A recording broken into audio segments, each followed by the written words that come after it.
미국과 이란의 종전 협상이 결렬된 가운데 정부 여당의 경제대응 특위는 관련 추이를 살피며 기민하게 대응하겠다고 밝혔습니다. 여야는 이제 50여일 앞으로 다가온 지방선거 준비에도 한창인데요. 공천 반발과 리더십 공백 등으로 어수선한 분위기도 감지됩니다. 자세한 내용 국회 연결해서 알아보겠습니다. 김다현 기자. 네, 국회입니다. 오늘 중동전쟁 경제대응특위에서는 어떤 것들이 논의됐습니까?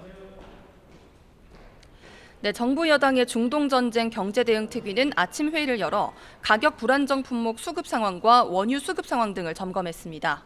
유동수 위원장은 미국과 이란의 협상 결렬을 언급하며 추이를 계속 살피면서 기민하게 대응해야 한다고 강조했습니다. 오늘 회의에선 종량제 봉투 등 생필품 수급 문제가 주로 논의됐습니다.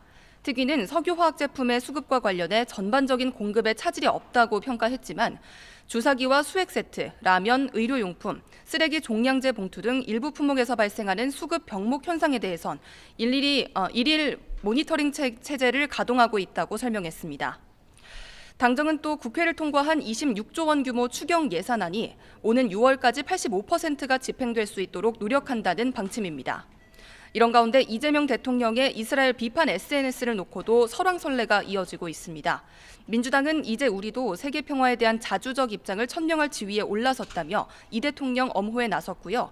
국민의힘은 잘못된 SNS 발언으로 인해 불안과 부담을 떠안게 될 이스라엘 교민에게 분명히 사과해야 한다고 지적했습니다.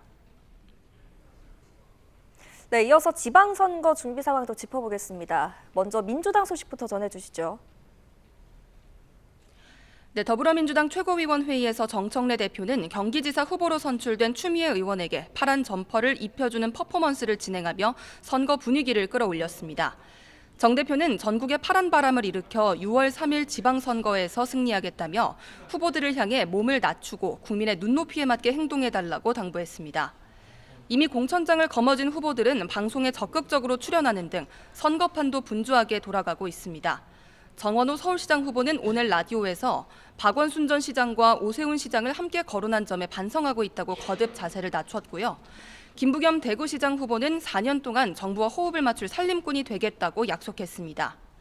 원조 친문으로 불리는 전해철 전 의원은 양문석 전 의원의 국회의원직 상실형으로 재선거가 치러지는 안산갑 출마 기자회견을 진행합니다.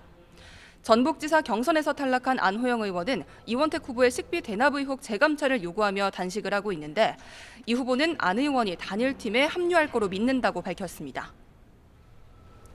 네, 국민의힘에서는 장동혁 대표의 방미 일정을 두고 논란이 이어지고 있죠.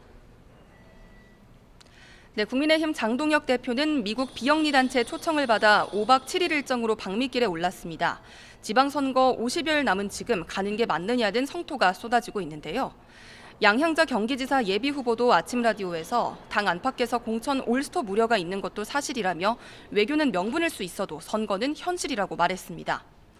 장 대표의 특보단장인 김대식 의원은 임금은 임금의 일을, 신하는 신하의 일을 할 수 있다면서 미리 짜인 일정표에 따르고 있다고 설명했습니다. 한동안 당무에 키를 쥐게 된 송원석 원내대표는 민주당 정원호 서울시장 후보의 여론조사 왜곡 의혹을 언급하면서 당선이 돼도 수사와 재판으로 직무를 제대로 수행할 수 없을 거라 공세를 폈습니다. 또 전재수 부산시장 후보를 위한 공천 선물로 수사를 종결한 김태훈 합수본부장에 대한 법적 조치를 검토하겠다고도 말했습니다. 이런 가운데 조국혁신당 조국 대표는 내일 기자회견을 열어 재보궐선거 출마 지역을 밝힐 예정입니다. 지금까지 국회에서 전해드렸습니다.